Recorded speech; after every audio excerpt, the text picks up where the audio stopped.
नमस्कार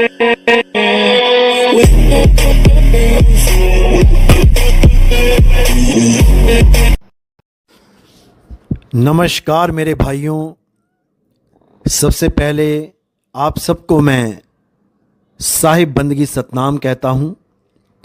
उस परमपिता परमात्मा को याद करके, उस मालिक को याद करके सबको प्रेम नमन करता हूँ और पूरी उम्मीद करता हूँ कि आज का सत्संग आप इसको सुनकर, इसको देखकर, इस पर चिंतन मनन कर आप इस बात को ज़रूर समझ पाएंगे कि नितिन दास आपको क्या समझाना चाहता है। जिस पर मालिक की विशेष कृपा होगी वो मेरी हर बात को समझेगा, वो मेरे हर भाव को समझेगा, और जो मालिक की कृपा से वंचित रह जाएगा वो मेरी बात सुनकर भी नहीं समझ पाएगा। लेकिन मैं फिर भी परमपिता परमात्मा से ये अरदास करता हूं कि मेरी एक एक बात आपको अच्छे से समझ में आए और आपके हृदय में मेरी बात जो परम सत्य है वो गहराई तक जाए और सारे भ्रम, सारी शंकाओं का खात्मा करके उस एक परमपिता परमात्मा को, उस एक सत्पुरुष को समझने के काबिल हो जाए। मैं बस इतना ही चाहता हूं अपने मालिक से, इतना ही अरदास करता हूं अपने बंदी छोड़ से, अपने परमपिता परमात्मा से कि आप सब मेरे भाइयों का विवेक बढ़ता ही जाए और हर उस बात को समझ पाएं जो नितिन दास समझाना चाहता है। क्योंकि ये आखिरी जन्म है मेरे भाइयों। अगर इस जन्म में तुमने इस मूल ज्ञान को नहीं समझा तो मेरे भाई 184 में जाना पड़ेगा, बार बार धक्के खाने पड़ेंगे, बार बार जन्म मरण में आना ही पड़ेगा। अच्छी तरह समझ लो। साहिब बंदगी सतनाम। क्या आप भी परमात्मा हैं?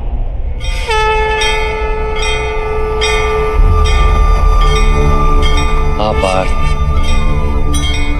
मैं परमात्मा। यदा यदा हि जैसे तुम भी परमात्मा, केवल तुम अभी जागृत नहीं हुए हो और मैंने ये जान लिया।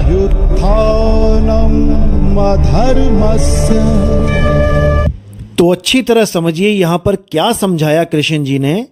उन्होंने स्पष्ट बोल दिया कि हाँ अर्जुन, मैं परमात्मा हूं, जैसे तुम भी परमात्मा हो। मैंने तो ये जान लिया है, लेकिन तुम अभी ये नहीं जानते। और कब जानोगे? जब तुम किसी तत्वदर्शी संत को गुरु धारण करोगे। अध्याय 4 34वां श्लोक यही समझा रहा है।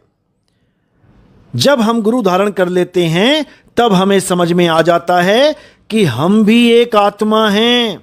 अब हम अपने आप को कभी शरीर नहीं समझेंगे, हम अपने आत्म तत्व को प्राप्त करेंगे और उसको प्राप्त करने के बाद हम और कृष्ण एक हो जाएंगे।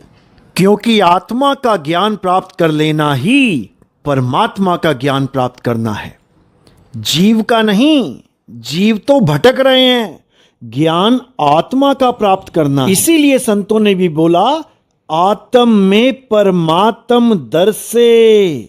आत्मा में ही परमात्मा है, तेरा साईं तुझ में है, जाग सके तो जाग। तेरा परमात्मा कहीं बाहर नहीं, तेरा परमात्मा तेरी आत्मा में विराजमान है। इसीलिए गुरु ग्रंथ साहब में बोला, आत्म में राम, राम में आत्म, चीनस गुरमुख विचारे। अपने से भिन्न किसी परमात्मा को पूजना ये ज्ञान नहीं है, अपने में खोजो उसको। देखो क्या कहते हैं, जो अपनी आत्मा के दर्शन कर लेता है वो परमात्मा के दर्शन कर लेता है। जैसे नमक के एक कण का स्वाद समग्र सागर के स्वाद से भिन्न नहीं होता, वैसे अपनी आत्मा के दर्शन परमात्मा के दर्शन से भिन्न नहीं होते।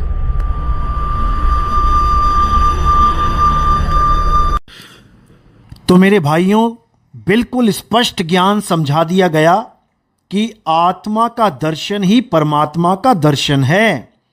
आत्म ज्ञान को प्राप्त करना ही परमात्मा को प्राप्त करना है। अब इसी को अच्छे से समझना है। एक जगह भी ये नहीं बोला कि किसी मंदिर में जाके पूजा करना, किसी पत्थर को भगवान मानना, किसी पूजा पाठ हवन यज्ञ में शामिल होना, बिल्कुल नहीं बोला गया।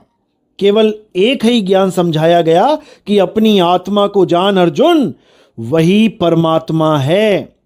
लेकिन जब तक हम अपनी आत्मा को नहीं जान पाते या हमें ऐसा कोई गुरु नहीं मिल पाता जो हमें हमारी आत्मा के बारे में बता दे, तब तक हमें वो सब कार्य करने चाहिए जो हमारे संस्कारों के साथ जुड़े होते हैं, जैसे मंदिर जाना, हवन यज्ञ करना, पूजा पाठ करना, तीर्थ स्थान जाना, और भी जैसा भी संस्कार जिसके भी घर में जो मिल रहा है उसको करना चाहिए, ताकि हमारे बच्चे या हम गलत रास्ते पे ना चल पड़ें। लेकिन सारी उम्र हमें पूजा पाठ ही नहीं करना है, सारी उम्र हमें मंदिर ही नहीं जाते रहना है, सारी उम्र हमें केवल हवन यज्ञ ही नहीं करते रहना है। हमारे जीवन का जो परम लक्ष्य है वो आत्मा को जानना है, क्योंकि जब तक हम आत्मा को नहीं जाने तब तक हम खुद को पहचान ही नहीं सकते कि हम हैं कौन। हम हमेशा अपने आप को आदमी, औरत, बच्चा, बूढ़ा, जवान मान के ये जीवन जी के चले जाते हैं, मर जाते हैं, खप जाते हैं, लेकिन हम कभी नहीं जान पाते कि हम ही आत्मा हैं। इसीलिए अर्जुन को यही समझाया जा रहा है गीता में कि हे अर्जुन, तू भी ये समझ ले कि तू शरीर नहीं है, यानी तू आदमी नहीं है। ये 2 हाथ, 2 पैर, पेट, जांग, भुजाएं नहीं है। तू भी एक आत्मा है। और ये जितने भी योद्धा खड़े हैं रणभूमि में, ये भी वैसे नहीं हैं जैसे तुम्हें दिखाई दे रहे हैं कि उनके 2 हाथ, 2 पैर, पेट, जांग, कंधे, चेहरा, ये सब वो नहीं हैं। वो भी आत्मा हैं।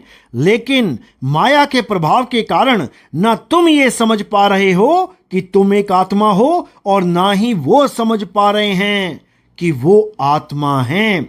ये ज्ञान तुम्हें तभी हो पाएगा जब तुम आत्म ज्ञानी गुरु को धारण करोगे, उनसे ज्ञान प्राप्त करोगे, आत्मा का ज्ञान प्राप्त करोगे, जिसके लिए कबीर साहब ने बोला, जल में मीन प्यासी, मोहे देखत आवे हासी, अरे आत्म ज्ञान बिना नर भटके, कभी काबा कभी काशी। बिना आत्म ज्ञान के हर जीव भटकता ही रहता है, कभी मंदिर में, कभी मस्जिद में, कभी गुरुद्वारे में, कभी चर्च में, लेकिन वो कभी भी अपने आत्म ज्ञान को प्राप्त नहीं कर पाता। उसी आत्म ज्ञान को प्राप्त करना इंसान जन्म का लक्ष्य है, लेकिन अपने लक्ष्य को भूलकर ये माया के पीछे दौड़ता ही जा रहा है। ये पैसा कमाने में ऐसा लग गया है कि पैसा ही पैसा कमाता जा रहा है और इसे कुछ ही याद नहीं। ये परिवार के मोह में ऐसा फंस गया है कि इसको परिवार के अलावा कुछ और याद नहीं, घर बार के अलावा कुछ और याद नहीं। ये सब भूल चुका है, सब भूल चुका है। अब गुरु इसके जीवन में आएगा और इससे दोबारा याद कराएगा कि तुम शरीर नहीं, आत्मा हो। देखो कृष्ण जी क्या समझा रहे हैं। तुम भी ये जान लो पार्थ कि तुम शरीर नहीं, केवल एक आत्मा। इस रणभूमि में दिखाई देने वाला प्रत्येक योद्धा वो नहीं जो तुम उन्हें मानते हो। कुछ समय के लिए इन सब ने शरीर में वास किया, इनके शरीर मरेंगे, किंतु ये सब अमर, वो पुनः नया शरीर धारण करेंगे। जब तक स्वयं को शुद्धात्मा के रूप में जान नहीं लेंगे, जब तक अधर्म का त्याग करके धर्म में दृढ़ नहीं होंगे, तब तक ये जन्म लेते और मरते रहेंगे। यही ब्रह्म विद्या का प्रथम पाठ है पाठ। जो जन्मा है वो अवश्य मरे, और जो मरता है वो अवश्य फिर से जन्म लेगा। सतगुरु की सेवा सेवा सफल है जे को करे चित लाई। सतगुरु की सेवा सेवा सफल है जे को करे चित लाई। सतगुरु की सेवा सेवा सफल है जे को करे चित लाई। नाम पदारथ पाइए, नाम पदारथ पाइए, अचित बसे मन आए। सतगुरु की सेवा सेवा सफल